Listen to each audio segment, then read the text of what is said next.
The way I look at bus compressors is that they're really good at taking a slightly bigger picture and gluing it together. Not necessarily always a full mix, but always at least a bus of something. Everybody finds a specific kind of way to use different things. But being a good track compressor doesn't necessarily mean it's going to be very good on the bus. But I do think that being a good bus compressor, even though it's meant to work with more complex material and maybe be a little bit more transparent or give a very specific kind of tonality, um, by its very nature, I think that it should also be able to be interesting and expressive and useful as a track compressor. Track compressor, in case that wasn't clear. All right, so I believe that I have it to where I can see you guys if you are on YouTube. And I believe that I can see you guys if you are on Facebook. So we're going to find out how well that actually works pretty soon, I think. All right, so if anybody's around, I'm going to try to keep an eye on the Chatamadoo thing to the right on the YouTube video. So if anybody has any questions, please feel free to type them over there. If you don't know to do this, yes, absolutely. Please subscribe. Hit a thumbs up if you want to. Ring the bell so you get notifications when this stuff is happening. Hopefully all those things are actually taking place. Thank you, YouTube, for handling them for me, if you, in fact, are. If you're not, that would be unfortunate. Like, what am I doing? All right, so bus compression. 2016, I finished the process of a custom shop line, which I believe rare items are kind of a special class unto themselves, and I have the exciting opportunity to work with a lot of different things at different times. This was a very special bus VCA, not to be compared with anything really else out there. It's not an SSL. It's not a DBX. What was that? Joe Meek? That I can't remember if that was a tube or the SC. Anyway, it's not a brand, and it's not modeled after a brand. It's just a really good piece of electronics, really cool. It's a cool concept, a cool idea. And so basically it's broken down into two different formats, and I was able to edit and recreate especially the changes to those formats pretty nicely inside of the Nebula Aqua engine. So I've set up a session inside of Reaper, and we're going to test the sound here. Make sure that we're running correctly. I love listening to other people's A/B test videos and before-after videos and these different things, comparing hardware to other hardware and hardware to plugins. But a phenomenon that I've noticed from the back-end side of things, as an engineer myself, when you are actually operating the knobs, making the changes to the controls yourself, you hear like the very most minute change immediately. Your hand is on it, and you mentally are aware of the change that you're making. So you know what to be expecting to happen, or you'll be very pleased or displeased at the use. That the listener who does not have their hands on the knobs is not really hearing the differences. They don't know what they're supposed to expect or what they're supposed to be listening for. So I am going to be intentionally going more to the extreme with these, and I'm going to stop and start a lot to point out what the changes are, so you know what it is that is spectacularly interesting, unique, different, fun about these settings. So I want you to actually hear something much more drastic than what you necessarily should be doing, but all the more reason. So something to me, compression, the fundamental purpose of a compressor is to be able to reduce gain. Now it's ironic because a lot of times, people think of just compressing mixes too heavily. They're compressing the life out of it, and they're doing that in order to win the loudness wars, to make things louder. Well, the reason that we can reduce gain so that we don't have peaks, that's more of an analog thing. In digital, you have to work from the top down. You cannot go over digital 0 for your final masters. So you should control it way ahead of that in the mixes. So anyway, with analog, we had more of there's a 0 point, which is unity gain, and then there's things that are allowed to be louder than that. But the more louder they are, the more it goes into distortion, and you don't really have a solid ceiling to that. So just little interesting points. So I'm going to play this. Well, let me go ahead and I'm going to get this opened up. I'm using this in N4 And I've already got my settings selected here. So the custom shop, CDSoundMaster custom bus VCA, setting 1 is the regular main route for the compressor. Over here, these are fixed. It is not an it auto leaving drive alone, and I'm gonna not do a lot of makeup gain there. So what you're focusing on is basically just how much compression based on the ratio and the threshold. I'll go into what those are if you are new to compression and don't know that stuff. And then because it does the changes that you make here at the input of the device are going to have a profound effect on how it compresses or how hard it compresses. So play it away, Michael Wickman.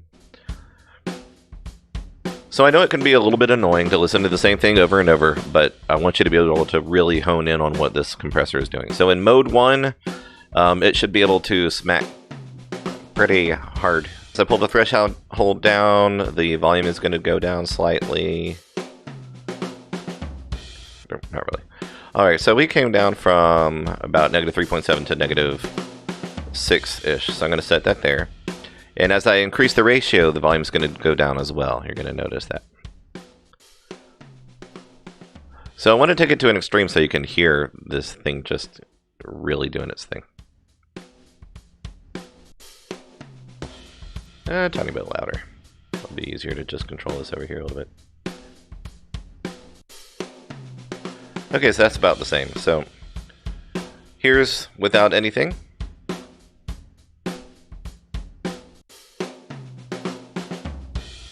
Great articulation, but you'll notice that it doesn't have that ease. There's a nice pop click to the front end. Good stuff. So this is more compression than you probably should use on a track like this, but I like the fact that it kind of pumps and breathes a little bit, but it sounds like it's supposed to be doing what it's doing, and that's what I like about it. So I'm going to pull this back a little bit and not go so extreme.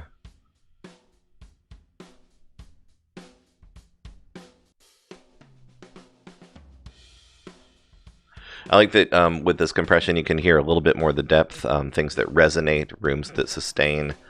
You're going to hear more of that kind of stuff. It's very cool. So more of a natural sound, not as much compression.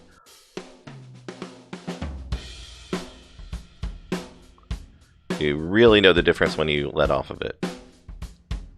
And here we go again.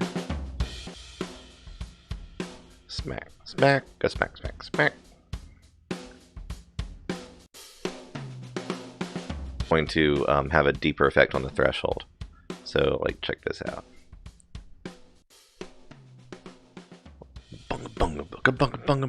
See, I like that when you can lock in on the rhythm because the compression is just so smack delicious. That's a good bit quieter, actually. You can hear that it doesn't grab it exactly the same for every single sound. So it's got some musical quality to it. It's very nice, very sensitive.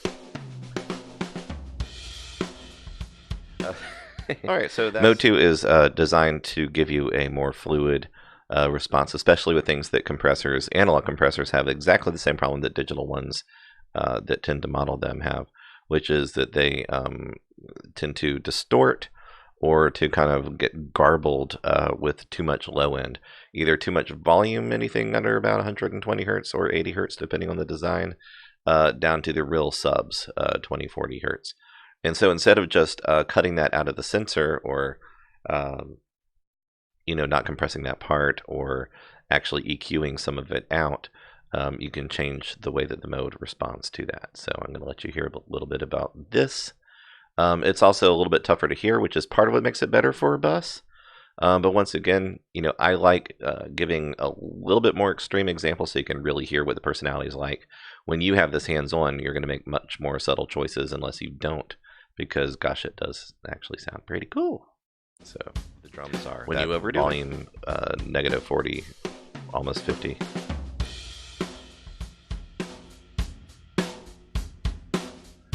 Right around there, especially, I can hear it changing the tonality a little bit. Ba-dum, boom, pop. Nice. So it's just a much smoother sound. You know, if you want a little bit of the aggression, a little bit of the attitude, but you don't want it to sound like you're running it through an effect, you're really just enhancing the performance. And in this case, it's a really solid drummer, so you would want to do that sort of thing. So that lets you see those two settings on the drums. I'm actually going to save my clever little hip-hop beat loop for the third thing.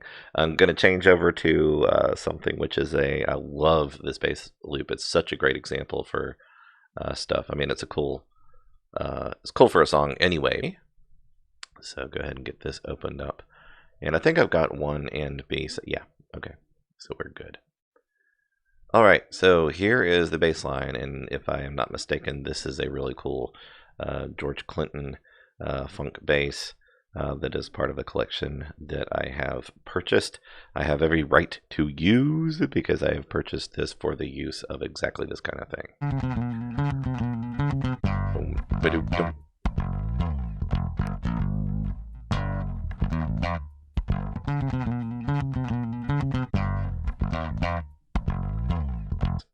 So I'll probably make some very geeking out kind of sounds to simulate the changes that are happening with my mouth. Yes, it's true.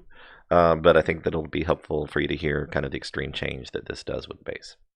All the same device, you know, I mean, we heard what it did with the drums, now we're going to hear what it does with the bass.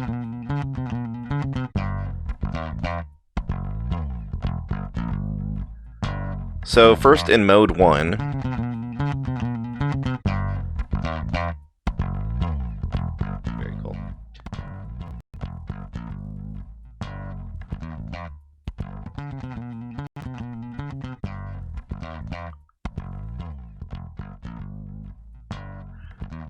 this one, especially if I were to use it in mode 1, I would take it to the extreme.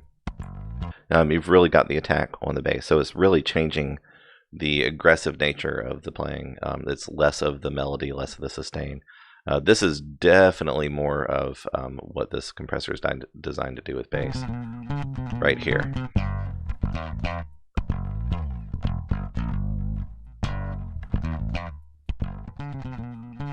Too, because it saturates real nice.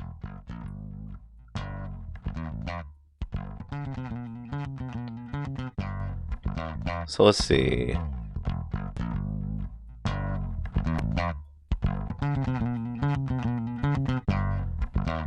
So that's about -4.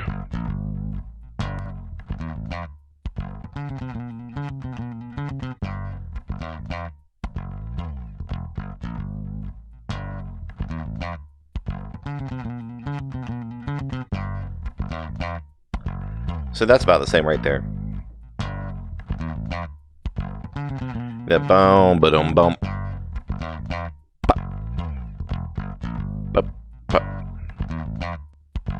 That boom, ba-doo-ga-doo-doom.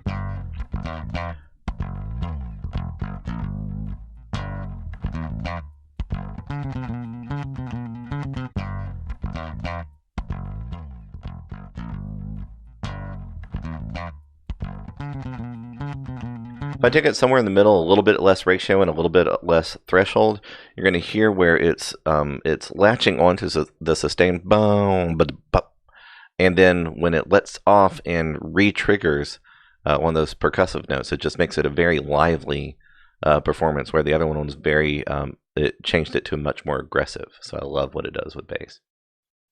So check this out.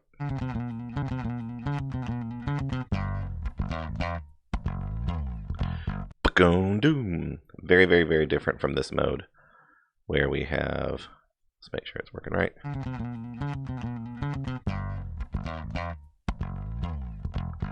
More percussive, and you can hear the you can hear those changes.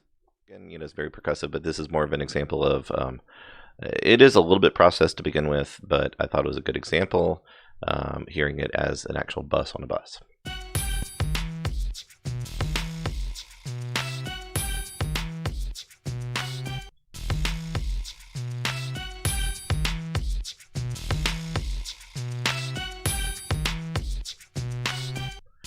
So you'll hear it latch on to almost immediately. There we go.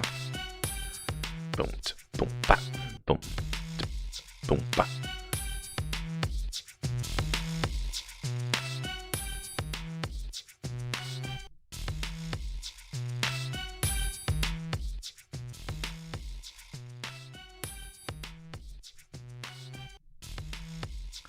What I like is it has the same kind of personality when you go to the extremes. You know, it doesn't change to much more clicky like some VCAs do. So there's that mode. Now let's switch to the slightly smoother. And this really latches on. Especially if you're having to do a lot of EQ, this works really nicely.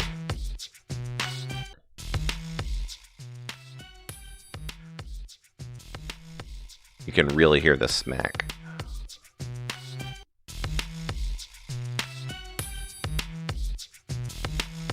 So you can imagine that running two of these in parallel sounds really sweet too.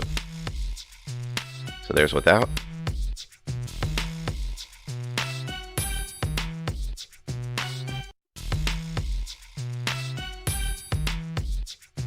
And with.